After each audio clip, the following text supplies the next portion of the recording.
Est-ce que ça marche? Oui. Eh bien, nous y voilà. Après 4 jours, nous y voilà donc à cette séance de clôture, à cette conférence de clôture, conférence avec un S. Je suis entouré, comme vous le voyez, d'hommes.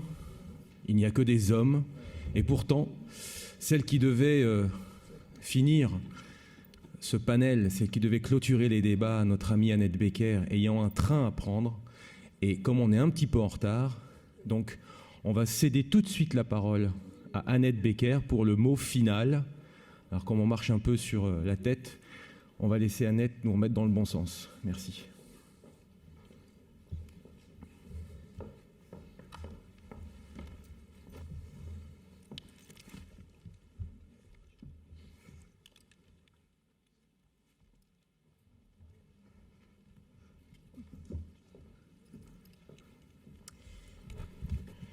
Merci, merci Gaëz. Je suis désolée de devoir partir un petit peu avant la fin. Et donc, j'écouterai bien sûr le dernier panel, mais je pensais ne pas avoir le temps de conclure. Donc, évidemment, je ne vais pas faire de conclusion, ça serait totalement ridicule. Mais je vais faire une des choses que j'étais censée faire, vous remercier tous ici. D'abord, remercier tous les participants et en particulier, je tiens à remercier les participants turcs et je tiens à les remercier particulièrement parce que nous sommes ici, nous venons de parler pendant plusieurs jours d'événements horribles et la plupart d'entre nous le faisons dans la plus grande liberté. Pour eux, les choses sont toujours dangereuses. Je pensais que ce matin, non seulement c'était nos participants turcs, mais nos participantes turques qui, avec un courage inouï, dans une société négationniste, mais dans une société patriarcale, qui se sont adressées à nous avec les sujets dont elles ont parlé. L'une d'entre elles, tout le monde le sait, sortait presque de prison pour ce qu'elle fait.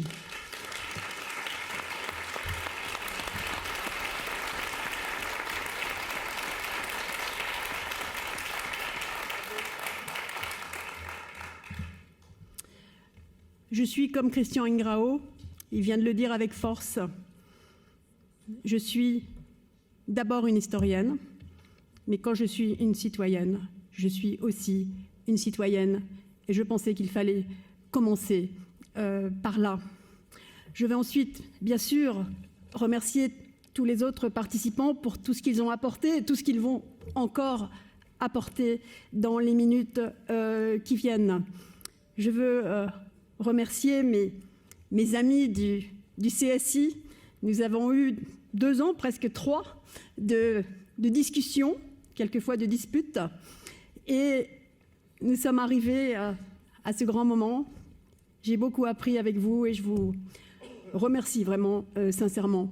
Je veux remercier bien sûr tous les partenaires institutionnels qui ont permis que cela se pose. Je n'en ferai pas toute la liste, non, ils ne sont plus là.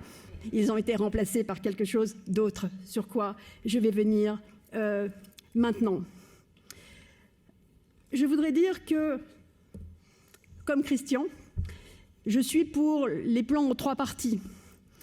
Et si j'avais eu le temps, j'aurais parlé de 3 aspects. Les jeux d'échelle spatio-temporelle sur lesquels nous avons travaillé pendant ces jours. Nous sommes allés du macro, du monde en fait, au micro. Ces caravanes de déportation, ces lieux d'abattoir, ces maisons où l'on a violé, où l'on a tué et que l'on a ensuite détruites ou dont on s'est accaparé les biens. On est allé aussi dans des jeux d'échelle humains. On l'a fait à l'intérieur du génocide arménien mais je l'ai trouvé de façon particulièrement remarquable aujourd'hui dans ses comparaisons incessantes avec les autres génocides. Et je dirais que l'on a bien vu à travers tous les exemples, et encore dans le dernier panel, combien on a désormais totalement dépassé le modèle Shoah qui a servi pendant si longtemps, et que le modèle Shoah, que la Shoah, ou l'Holocauste, est extrêmement présent, mais qu'il n'est plus ce modèle, que l'on peut réfléchir en delà et en deçà, et c'est cela que j'ai trouvé particulièrement passionnant pendant ces 3 jours. Et cela m'a fait penser au triangle de Hilberg, les bourreaux, les victimes et les bystanders. Les bystanders qui ont volé en éclats. Plus personne n'en parle. Il n'y a plus de témoins. Il y a d'autres gens, ceux qui se trouvent là, dans toutes les positions possibles, depuis celui qui va aider, regarder, jusqu'à celui qui ne va pas tendre la main, jusqu'à celui qui va être le complice de l'assassinat. Et si j'ai un regret dans ce moment du jeu d'échelle humain, c'est que peut-être on n'a pas tout à fait assez réfléchi à un aspect de l'histoire qui est pourtant un aspect de l'histoire très important aujourd'hui. L'histoire des affects, l'histoire des perceptions, l'histoire des sens. On a parlé hier de cruauté, mais on n'a pas parlé beaucoup de souffrance. On n'a pas parlé beaucoup de douleur. Maintenant, Yves, peut-être, vient de le faire.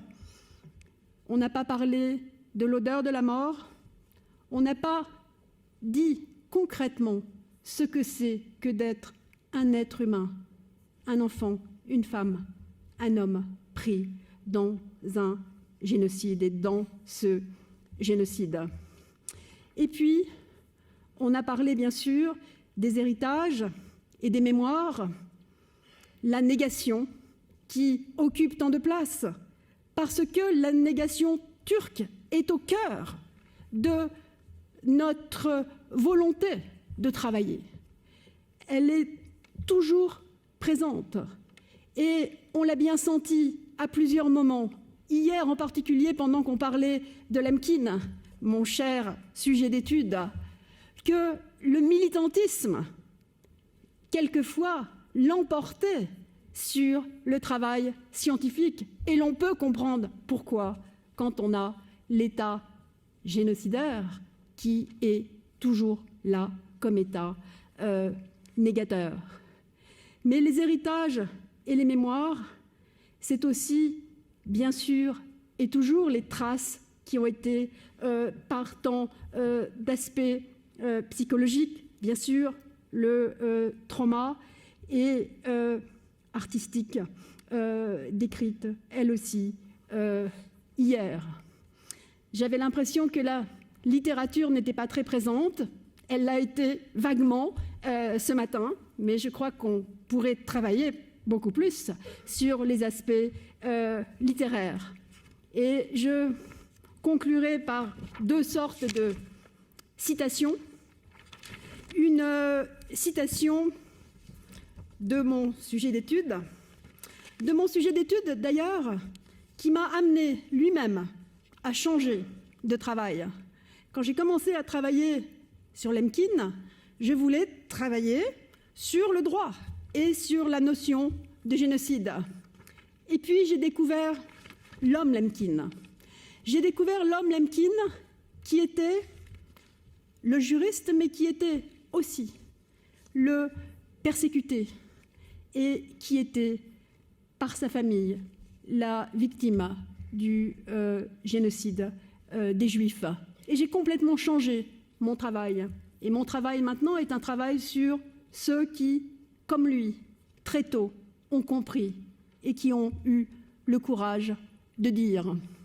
Et donc, pour conclure, je vais le citer une dernière fois. Les victimes de génocide tout au long des âges ont rempli l'histoire de leur douleur à tel point que l'humanité ne peut plus échapper à l'identification des conséquences ni à sa responsabilité morale. 1 million d'Arméniens sont morts, mais une loi contre le meurtre des peuples a été écrite. C'est la loi de 48.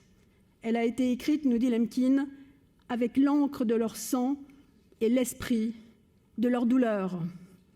Dernière citation, elle est derrière moi. Il s'agit d'une double citation. Il y a à gauche une photographie prise en 1912 où le petit enfant, Vosdanin Adoyan, a été pris en photo pour envoyer sa photo, ainsi que celle de sa mère, à son père, qui était parti aux États-Unis pour travailler. Et puis, la deuxième est une peinture de 1926.